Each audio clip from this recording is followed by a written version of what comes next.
ನಮಸ್ಕಾರ ಸ್ನೇಹಿತರೆ. ಮೀನ ರಾಶಿಯವರ ಜಾತಕದ ಪ್ರಕಾರ ಇವರಿಗೆ ಫೆಬ್ರವರಿ ತಿಂಗಳಲ್ಲಿ ಈ 3 ಸ್ಥಳಗಳಿಂದ ಕೋಟ್ಯಾಂತರ ರೂಪಾಯಿಗಳು ದೊರೆಯುವ ಸಾಧ್ಯತೆ ಇದೆ.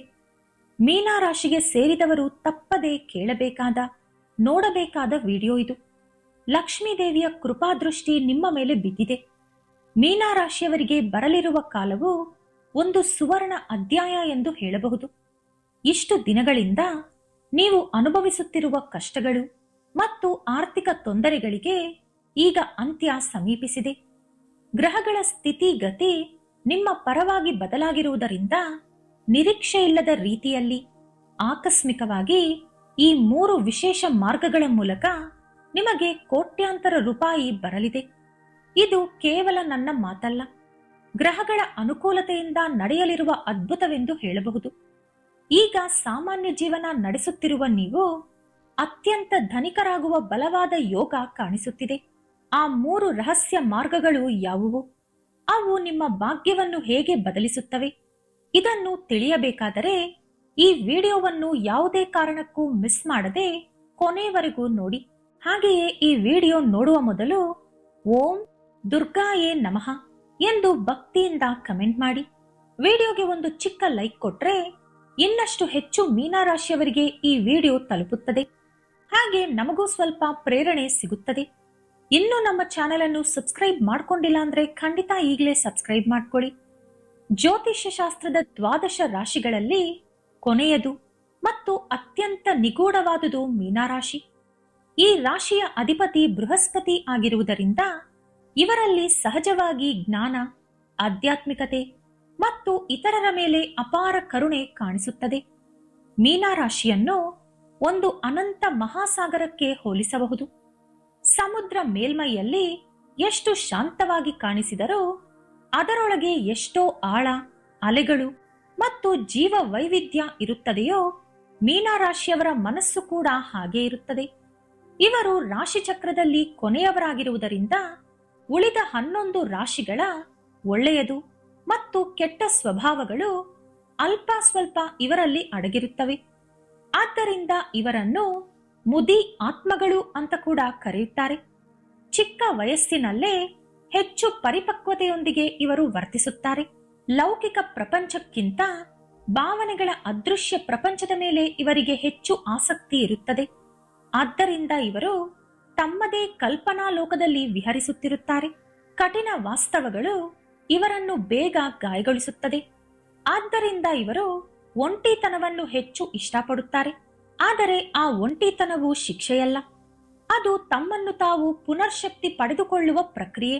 ಮೀನ ರಾಶಿಯವರ ಅತ್ಯಂತ ವಿಶೇಷ ಗುಣವೆಂದರೆ ಅವರ ಅಂತರ್ಜ್ಞಾನ. ತಾರ್ಕಿಕತೆಗಿಂತ ಮನಸ್ಸು ಹೇಳುವುದನ್ನು ಇವರು ಹೆಚ್ಚು ನಂಬುತ್ತಾರೆ. ಯಾರಾದರೂ ಸುಳ್ಳು ಹೇಳುತ್ತಿದ್ದಾರೆಯೇ ಅಥವಾ ಕುತಂತ್ರ ನಡೆಸುತ್ತಿದ್ದಾರೆಯೇ ಎಂದು ತಮ್ಮ ಸಹಜ ಪ್ರಜ್ಞೆಯಿಂದಲೇ ಇವರು ಗುರುತಿಸುತ್ತಾರೆ.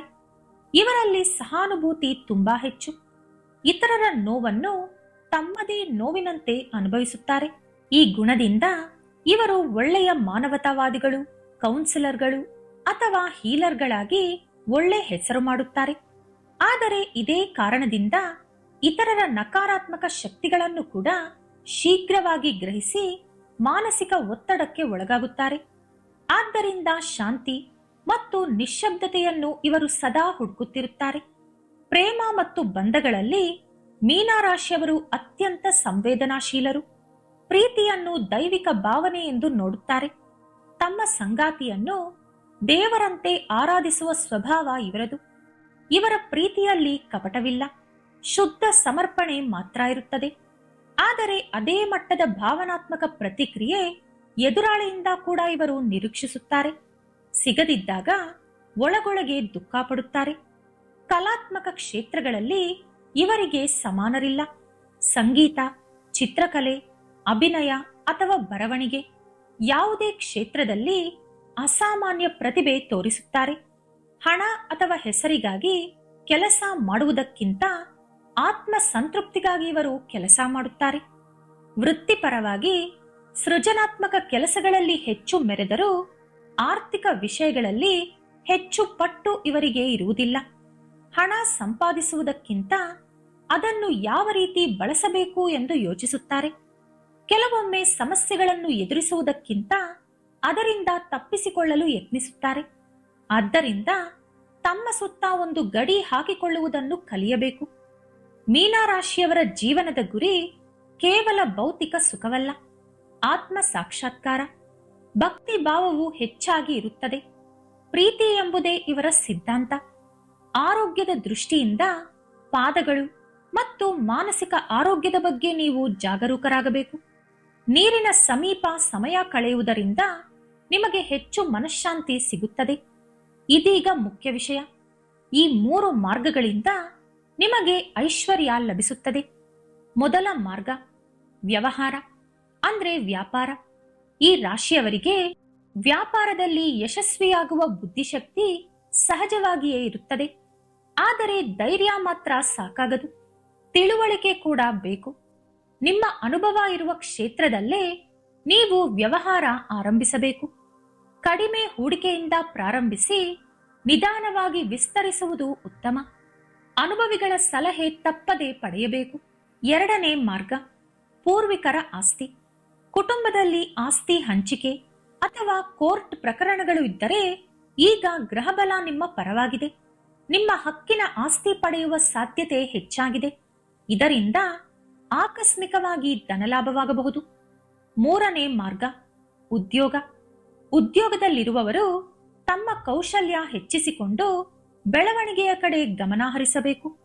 ಒಂದೇ ಸ್ಥಾನದಲ್ಲಿ ವರ್ಷಗಟ್ಟಲೆ ಉಳಿಯದೆ ಹೊಸ ಅವಕಾಶಗಳನ್ನು ಧೈರ್ಯವಾಗಿ ಸ್ವೀಕರಿಸಬೇಕು. ಕೇವಲ ವೇತನದ ಮೇಲೆ ತೃಪ್ತಿ ಪಡುವುದರಿಂದ ಬೆಳವಣಿಗೆ ಆಗುವುದಿಲ್ಲ. ಆದರೆ ಹಣ ಬಂದ ನಂತರ ಅದನ್ನು ಹೇಗೆ ಉಳಿಸಿಕೊಳ್ಳಬೇಕು ಎಂಬುದು ನಿಮ್ಮ ಕೈಯಲ್ಲೇ ಇದೆ. ಖರ್ಚುಗಳನ್ನು ನಿಯಂತ್ರಿಸಬೇಕು. ಅಹಂಕಾರದಿಂದ ನಿರ್ಧಾರ ಮಾಡಬಾರದು. ಕುಟುಂಬದವರ ಸಲಹೆ ಅಗತ್ಯ. ಹಣ ಗಳಿಸುವುದು ಕಷ್ಟ, ಉಳಿಸಿಕೊಳ್ಳುವುದು ಇನ್ನಷ್ಟು ಕಷ್ಟ. ಹಣ ಬಂದಾಗ ನಿಮಗೆ ಶತ್ರುಗಳು ಹೆಚ್ಚಾಗುತ್ತಾರೆ. ನಿಮ್ಮ ವೈಯಕ್ತಿಕ ವಿಷಯಗಳನ್ನು ಎಲ್ಲರ ಹತ್ತಿರ ಹೇಳಿಕೊಳ್ಳಬೇಡಿ. ನಿಮಗೆ ಶತ್ರುಗಳು ಹೊರಗೆಲ್ಲೋ ಇರುವುದಿಲ್ಲ, ನಿಮ್ಮ ಕುಟುಂಬದಲ್ಲೇ, ನಿಮ್ಮ ಸಮೀಪದಲ್ಲೇ ಇರುತ್ತಾರೆ. ಹಾಗಾಗಿ ಜಾಗರೂಕರಾಗಿರಿ. ಫೆಬ್ರವರಿ 24, 25, 26 ಮತ್ತು 27ರಂದು ದುರ್ಗಾದೇವಿ ಮತ್ತು ಲಕ್ಷ್ಮೀದೇವಿಯ ಆರಾಧನೆ ಮಾಡಿದರೆ ಆರ್ಥಿಕ ಸ್ಥಿರತೆ ಮತ್ತು ಮನಃಶಾಂತಿ ಲಭಿಸುತ್ತದೆ. ಓಂ ದುಂ ದುರ್ಗಾಯೇ ನಮಃ ಈ ಮಂತ್ರವನ್ನು ಪ್ರತಿದಿನ ಬೆಳಿಗ್ಗೆ 21 ಅಥವಾ 108 ಬಾರಿ ಜಪಿಸಿದರೆ ಉತ್ತಮ ಫಲ ಸಿಗುತ್ತದೆ. ನಿಮ್ಮ ಶ್ರಮ ಮತ್ತು ದೇವರ ಕೃಪೆ ಸೇರಿದರೆ ಯಶಸ್ಸು ಖಚಿತ. ಐಶ್ವರ್ಯ ನಿಮ್ಮತ್ತ ಬರುತ್ತದೆ. ನಂಬಿಕೆ ಮತ್ತು ಭಕ್ತಿಯಿಂದ ಮುಂದೆ ಸಾಗಿ. ಈ ವಿಡಿಯೋ ನಿಮಗೆ ಇಷ್ಟವಾದರೆ ಲೈಕ್ ಮಾಡಿ, ನಿಮ್ಮ ಸ್ನೇಹಿತರು ಸಂಬಂಧಿಕರೊಂದಿಗೆ ಹಂಚಿಕೊಳ್ಳಿ. ಹೊಸ ವಿಡಿಯೋಗಳಿಗಾಗಿ ನಮ್ಮ ಚಾನೆಲ್ ಅನ್ನು ಸಬ್ಸ್ಕ್ರೈಬ್ ಮಾಡಿಕೊಂಡು ಬೆಲ್ ಐಕಾನ್ ಒತ್ತಿ. ಮತ್ತೊಂದು ವಿಡಿಯೋದೊಂದಿಗೆ ಪುನಃ ಭೇಟಿಯಾಗೋಣ. ಧನ್ಯವಾದಗಳು.